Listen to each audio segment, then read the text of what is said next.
et du Fils et du Saint-Esprit. Amen. Chers amis, bonjour. Quel que soit là où tu te trouves, je t'annonce une bonne nouvelle. Jésus nous rassemble pour que nous puissions écouter sa parole. Et sa parole est esprit et vie. Alors la bonne nouvelle est que, à travers ce canal, tu seras visité par l'esprit qui communique la vie sauvée.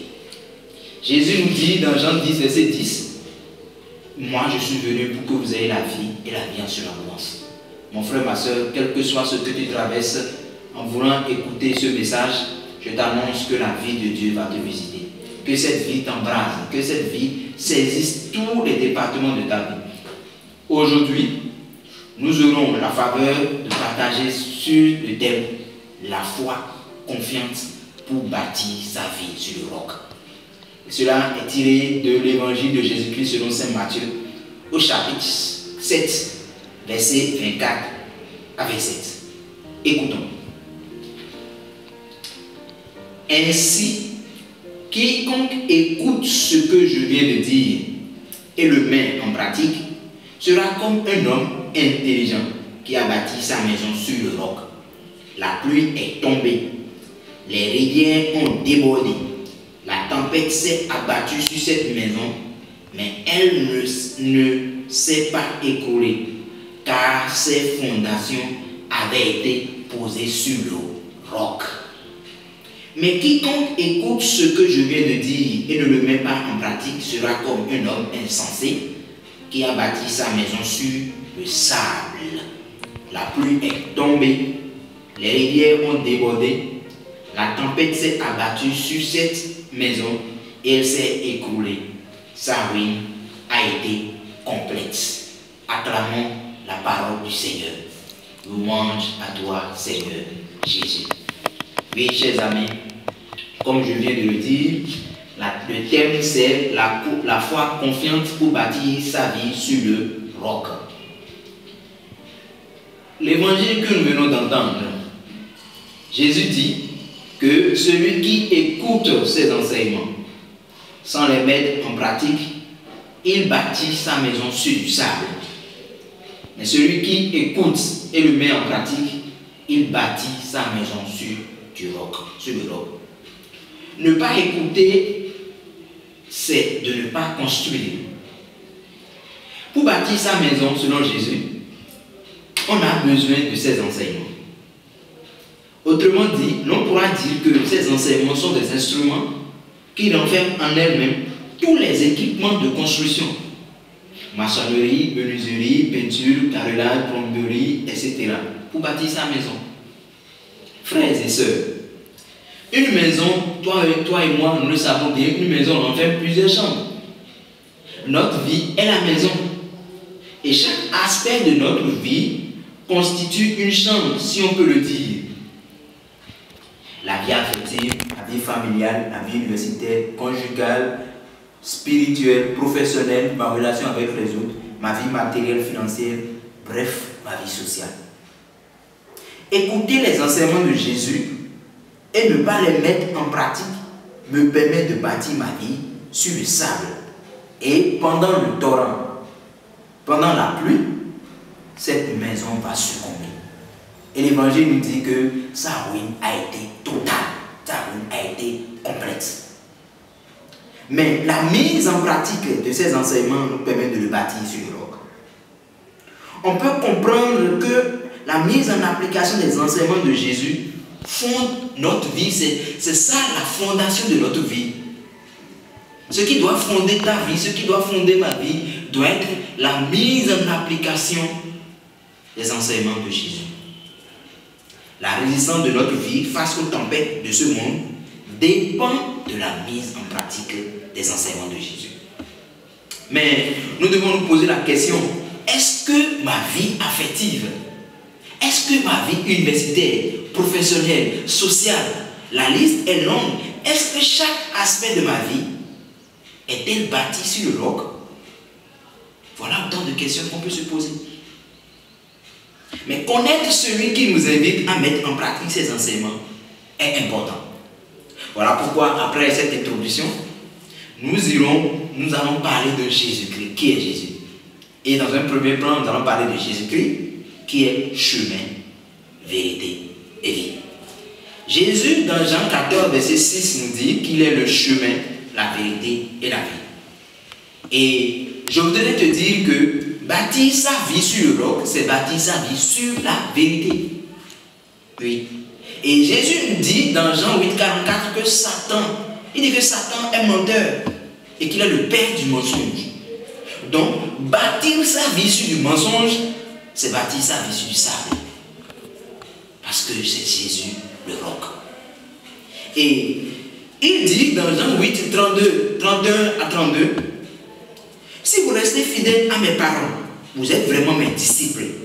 Ainsi, vous connaîtrez la vérité et la vérité vous rendra libre. Alors, comme je viens de le dire, bâtir sa vie sur le roc, c'est bâtir sur la vérité.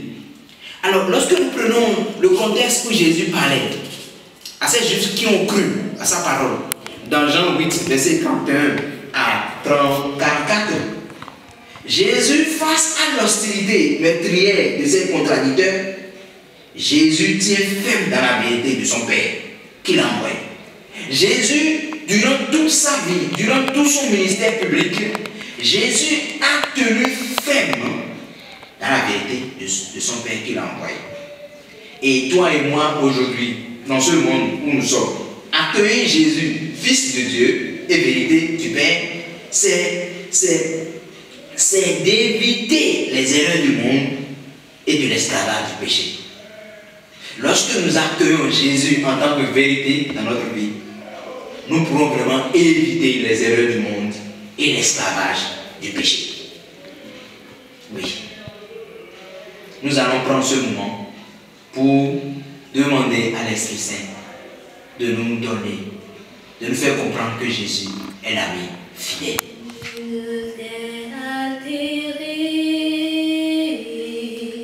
Soupir après l'eau du ciel, nous appelons la rosée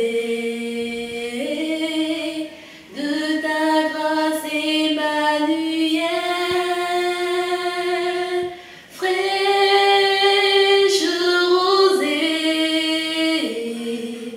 descends.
Voyons un exemple biblique sur ce thème.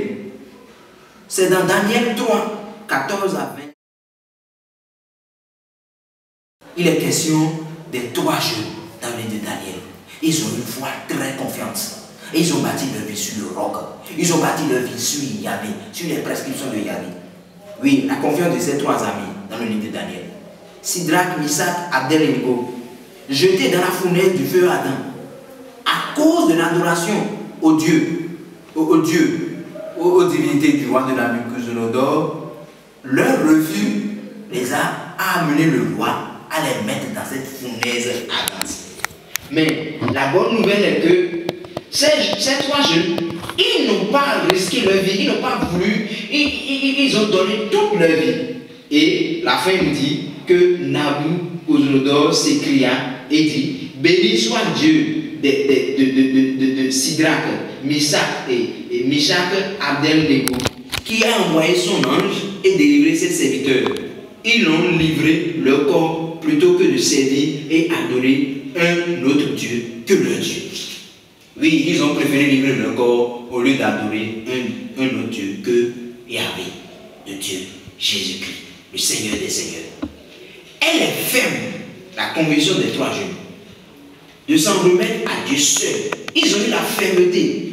Leurs exemples nous encouragent à persévérer dans l'amour du Seigneur, qui est venu les délivrer du feu, quelle que soit la force apparente ou réelle de l'ennemi de Dieu, quelle que soit la force apparente du mensonge, oui, des privilèges liés au mensonge, des privilèges liés au contre-témoignage, frères et sœurs, il finira par être vaincu, parce que Jésus dit dans Jean 16, verset 33, n'ayez pas peur, car j'ai vaincu le monde. Et nous savons tous les œuvres du monde, et nous savons tous. Alors, quelle est la profondeur de ma conviction de foi? Quelle est notre profondeur de notre conviction de foi? Nous devons bâtir notre vie sur le roc en ce moment où il y a la pandémie du Covid-19, où la psychose est répandue dans le monde entier. Et il y a plein de questions. Mais mon frère, ma soeur, je t'invite à bâtir ta vie sur la vérité. Et Jésus dit qu'il est le chemin, il est l'unique chemin, il est la vérité, il est la vie. Et avec lui, nous avons la vie en surabondance. Oh frères et sœurs, oui, soyons-nous prêts à suivre le Christ en toutes circonstances, sans peur des trahisons, comme l'a fait ces 3 jeunes. C'est une interpellation. Que le Saint-Esprit nous fortifie, que le Saint-Esprit te fortifie, que le Saint-Esprit nous inspire et nous donne l'ardeur, l'audace pour pouvoir bâtir notre vie sur le roc. Et nous allons recevoir les fruits qui découlent de cette vie en Christ. Un autre exemple dans la Bible, il est question de Joseph dans l'Ancien Testament. Et dans l'Ancien Testament, nous connaissons bien l'histoire de Joseph. Joseph était vendu. Joseph a été vendu par ses frères, puisqu'il avait reçu, il avait partagé, oui, la vision, le songe que Dieu voulait faire de sa vie. Oui, il a partagé. Et on l'a vendu. Et je vais, pour ne pas raconter le récit, nous savons que Joseph s'est retrouvé en prison. Et en prison, finalement, il s'est retrouvé en prison parce que il devait commettre l'impureté avec la femme de Potiphar. Mais Joseph a refusé. Joseph a refusé. Joseph a préféré bâtir sa vie sur le roc. Oui, chers amis, lorsque nous voulons bâtir notre vie sur le roc, il y a les conséquences, il y a des souffrances liées à cette décision. Mais c'est l'Esprit Saint lui-même qui nous fortifie. C'est l'Esprit Saint qui nous encourage. Joseph a été fortifié, Joseph a été encouragé, on peut le dire. Et la bonne nouvelle est que Joseph est devenu premier ministre en Égypte. Frères et sœurs, Satan ne nous dit pas le mensonge, tout ce dans quoi nous sommes. Oui, par rapport à notre sexualité, par rapport à notre relation familiale, par rapport à l'argent, par rapport au monde, par rapport à tous les systèmes dans lesquels nous nous retrouvons dans nos milieux de vie. Pour être bref, Satan ne nous dit pas le contraire. Satan nous montre des choses apparentes. Mais la réalité est que Jésus veut nous donner la vraie vie. Si Joseph n'avait pas bâti sa vie sur le roc, il ne pourrait pas rentrer dans cette destinée où Dieu l'avait préparé à devenir premier ministre pour pouvoir sauver ses frères qui étaient atteints par la famine. chers amis. Voilà ce que Jésus veut faire de toi et de moi. Et je voudrais t'inviter maintenant à offrir ta vie à Jésus. À demander à Jésus de venir visiter ton cœur, de venir visiter ton esprit. Parce que Saint Paul nous dit, dans Romains 12, verset 2, ne vous conformez pas aux habitudes de ce monde, mais laissez Dieu vous transformer. Nous avons besoin d'être transformés de l'intérieur par les Saintes Écritures. Nous avons besoin d'être transformés de l'intérieur par l'Esprit Saint. Chers amis, nous allons parler dans un second point, Jésus-Christ, la pierre principale, la pierre angulaire. Oui, nous venons de parler de Jésus qui est la vérité et nous venons de comprendre que bâtir sa vie sur la vérité, c'est bâtir sa vie sur le roc. Mais Jésus, dans Actes 4, verset 11, on nous dit, Jésus est celui dont l'Écriture affirme, la pierre que les bâtisseurs avaient rejetée est devenue la pierre principale. Saint Pierre nous dit dans Actes 4, verset 12, le salut ne s'obtient qu'en lui, car nulle part dans le monde entier, Dieu n'a donné aux êtres humains quelqu'un d'autre par qui nous pourrions être sauvés. Chers amis, si nous continuons l'épître de Saint Pierre, dans 1 Pierre 2, verset 7, il dit, cette pierre est d'une grande valeur pour vous les croyants. Voici ce qui est dit dans l'Écriture.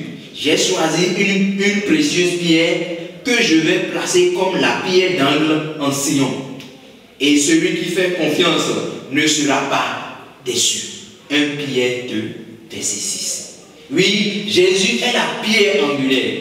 Jésus est une pierre dont sa valeur est grande. Et Pierre nous dit que pour nous les croyants, toi et moi, si tu es croyant, cette pierre peut vraiment nous sauver et la confiance en lui ne sera pas vaine. Oui, celui qui fait confiance en lui ne sera pas déçu, a dit Saint Pierre. Ceux qui font confiance dans le Seigneur, a dit le psalmiste dans le psaume 125, verset 1, ceux qui font confiance dans le Seigneur sont comme le mont Sion, qui sera toujours là, inébranlable. Chers amis, nous comprenons que lorsque nous faisons confiance au Seigneur, oui, comme ces trois jeunes de Daniel, lorsque nous faisons confiance au Seigneur, comme Joseph dans l'Ancien Testament, lorsque nous faisons confiance au Seigneur, comme tant d'exemples dans la Bible, dans ce monde contemporain, les saints, oui, nous voyons que Jésus, oui, la pierre angulaire, ne nous déçoit jamais. Jésus ne nous déçoit jamais. Alors mon frère, ma soeur, je t'annonce une bonne nouvelle. L'épreuve dans laquelle tu te retrouves, l'épreuve dans laquelle tu es, oui, les persécutions dans lesquelles tu te trouves, je te dis que Jésus ne te décevra jamais. Jésus ne te décevra jamais. Alors nous allons prendre ce moment pour écouter, pour écouter ce chant-là. Oui, si la mer se déchaîne. Si la mer se déchaîne, si le vent souffle fort, si la vague t'entraîne, n'aie pas peur de la mort. Si la vague t'entraîne, n'aie pas peur de la mort.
Seigneur, avec toi, nous irons au désert, poussés comme toi par l'Esprit.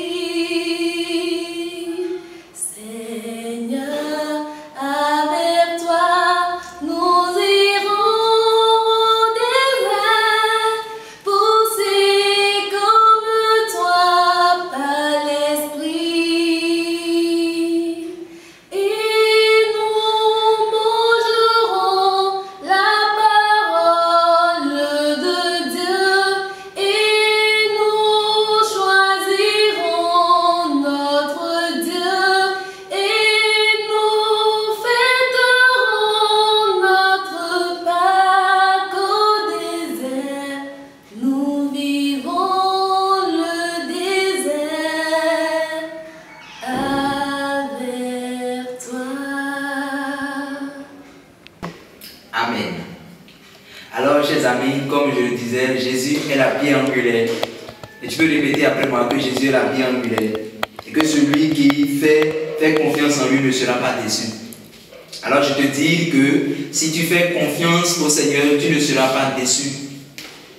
Oui, si tu es croyant, si tu fais confiance au Seigneur, tu ne seras pas déçu. Et comme le dit le psalmiste, la parole de Dieu a déjà fait ses preuves. Jésus est l'alpha et l'oméga. Jésus est mort, mais il est ressuscité, il est vraiment ressuscité, il est vivant pour toujours. Oui, Jésus est celui qui détient le pouvoir sur la mort et le monde des morts. Et Jésus, c'est celui qui est allé à la croix pour toi et pour moi. Alors nous allons nous tourner devant le Seigneur Jésus. Nous allons contempler Jésus qui s'est laissé crucifier. Jésus s'est laissé crucifier pour que toi et moi, nous soyons sauvés. Jésus a porté nos iniquités, a porté nos fardeaux. Jésus a porté ce que nous méritions. Mais Jésus, il l'a fait pour que toi et moi, nous soyons justifiés. C'est le moment maintenant de venir vers Jésus-Christ et de lui demander pardon pour toutes les fois que nous n'avons pas voulu bâtir notre vie sur le roc. Oui, peut-être tu es jeune, peut-être que tu es jeune, peut-être que tu es adulte, peut-être que tu es enfant, quelle que soit ta catégorie sociale, quel que soit ton titre, ce dans quoi tu es. Mais je t'invite maintenant à faire cette démarche de repentance. Je t'invite maintenant à venir vers le Seigneur, puisque c'est le Seigneur qui est l'architecte de notre vie. Oui, celui qui cherche à gagner sa vie la perdra, a dit Jésus-Christ. Et celui qui cherche à perdre sa vie la gagnera. Chers amis, oui, par un frère, j'ai compris récemment que ce passage de l'évangile, il est question de perdre sa vie dans la chair. Celui qui cherche à perdre sa vie dans la chair, celui qui cherche à perdre sa vie dans les théories de ce monde, celui qui cherche à perdre sa vie dans tout ce qui est contre-vérité, gagnera la vie dans l'esprit. Amen. Celui qui cherche à gagner sa vie dans l'esprit, il aura la vie éternelle. La vie éternelle, la vie de Dieu, la vie qui ne finit jamais. Et c'est cette vie que je voudrais que toi et moi, nous puissions grandir dans cette vie. Alors, mais si tu veux grandir dans cette vie, je voudrais maintenant t'inviter à écouter ce que Pierre continue de dire pour les incroyants. Les incroyants, qu'est-ce qu'ils disent de Jésus? Alors, nous allons écouter 1 Pierre 2, verset 7. Il dit, mais pour les incroyants, la pierre que les bâtisseurs avaient rejetée est devenue la pierre principale.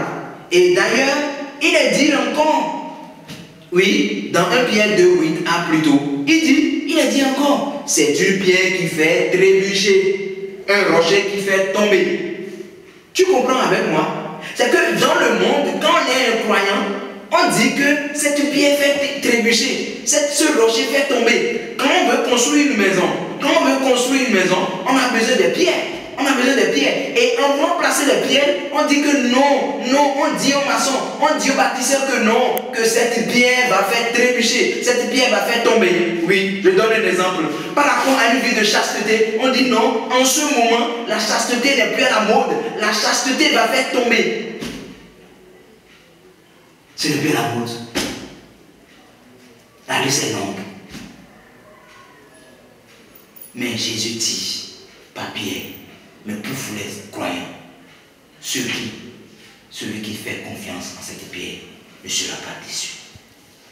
Alors mon frère, ma soeur, je t'invite maintenant à te jeter dans la foi confiante comme Abraham. Abraham a reçu l'appel de Dieu. a reçu l'appel de Dieu, mais Abraham a quitté sa parenté.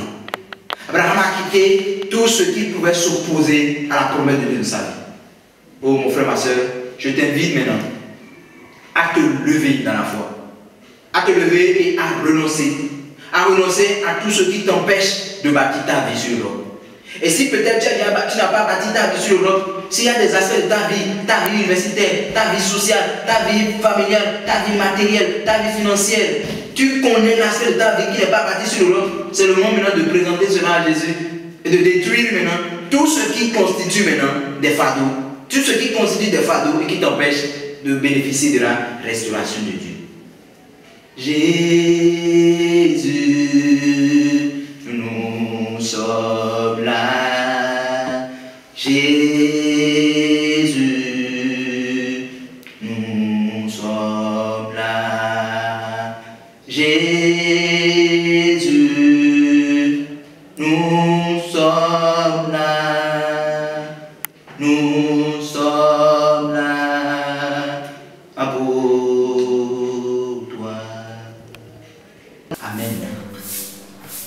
Nous allons passer à l'intercession. Oui, chers amis, nous sommes invités à bâtir ma vie sur le roc. Et Jésus dit, venez à moi pour tout ce qui est fatigué de porter de fardeau. Je vous déchargerai. C'est le moment maintenant de nous présenter à Jésus. Et je voudrais lire ce passage de la Bible d'Isaïe. Isaïe 43. Isaïe 43, verset 1, il dit, n'aie pas peur, je t'ai libéré. Je t'ai engagé personnellement. Tu m'appartiens. Mon frère, ma soeur, tu appartiens à Dieu. Et tu es la propriété privée de Dieu. Et il continue, il dit, quand tu traverseras l'eau, je serai avec toi. Oui, aujourd'hui, tu es en train de traverser de l'eau, tu es en train de traverser des situations terribles par rapport à ton témoignage de vie. Oui, toi qui m'écoutes, le Seigneur t'interpelle par rapport à une relation que tu dois rompre. Et tu es en train d'hésiter. Aujourd'hui, le Seigneur te donne la force de rompre cette relation. Parce que c'est lui qui est le chemin, la vérité et la vie. Et si tu oses faire cela, tu verras, tu comprendras, oui, comment son amour est long, large, profond et haut. Oui, c'est en obéissant à la parole de l'Éternel. Oui, c'est en accomplissant sa volonté que nous puissions comprendre la longueur, la largeur, la profondeur et la hauteur de l'amour du Christ. Aux frères et sœurs, le Seigneur t'invite maintenant à oser, à renoncer, à briser, à détruire. Oui, à quitter maintenant tout ce qui t'empêche de bâtir ta vie sur le roc. Oui, il y a un prix à payer. Et peut-être que c'est le prix là, ça peut être l'argent, ça peut être l'honneur, ça peut être la liste est longue. Mais ose maintenant. Alors reçois l'esprit. Reçois l'esprit maintenant pour l'oser. Reçois l'esprit. Et ce que je te dis, tu traverses l'eau, mais l'eau ne te submergera pas. Et il continue, il dit, quand tu franchiras les fleuves, tu ne t'y noieras pas. Alors je te dis maintenant au nom de Jésus que tu ne t'y noieras pas maintenant. Par rapport à ta carrière professionnelle, par rapport à ta famille, par rapport à ta santé, par rapport à toutes les situations dans lesquelles tu fais un effort de vivre, de témoigner, et tu sens une tempête se lever, je te annonce une bonne nouvelle que tu ne vas pas fléchir. Oui, tu ne sombreras pas. Et Jésus dit dans Jean 3, verset 16, que le Père a tant aimé le monde, qu'il a envoyé son Fils unique, afin que quiconque croit en lui ne périsse point, mais ait la vie éternelle. Alors si tu crois en Jésus-Christ, et c'est ta foi qui t'amène à renoncer à ces choses-là, à renoncer aux ténèbres, et à vivre une vie de témoignage, tu ne périras pas maintenant. Alors au nom de Jésus, j'ordonne maintenant que toute situation qui t'ébranle maintenant soit ébranlée. Au nom de Jésus, reçois la paix du Christ. Reçois la paix du Christ. Quand Jésus est apparu aux apôtres, il dit, paix à vous. Alors mon frère, ma soeur, reçois la paix de Dieu. Et il dit dans Jérémie 33, verset 6, je t'ordonne une ordonnance de paix et de fidélité. Que l'ordonnance de paix et de fidélité t'accompagne durant ton séjour sur cette terre. Que l'ordonnance de paix et de fidélité t'accompagne durant ton séjour partout où tu es maintenant. Si tu es en France, au Bénin, quelle que soit la nation, quel que soit le pays, quel que soit le continent, je t'annonce une bonne nouvelle. Reçois la paix du Christ, reçois la joie du Christ. Et je te dis, pour finir, c'est que la création tout entière attend, gémit avec impatience, la révélation des fils de Dieu. Alors tu seras révélé au monde. Tu seras révélé au monde par tes vertus. Tu seras révélé au monde par tes témoignages. Oui, nous avons connu l'espérance de Sainte Thérèse, Mère Teresa de Calcutta. Je t'annonce une bonne nouvelle. Tu seras révélé maintenant. Alors que l'onction de révélation t'accompagne. Et pour finir, je voudrais te dire que le renouveau de l'Énéam effectue ses assemblées de prière tous les mercredis à 19h au bâtiment R. Paix et joie du Christ. Amen.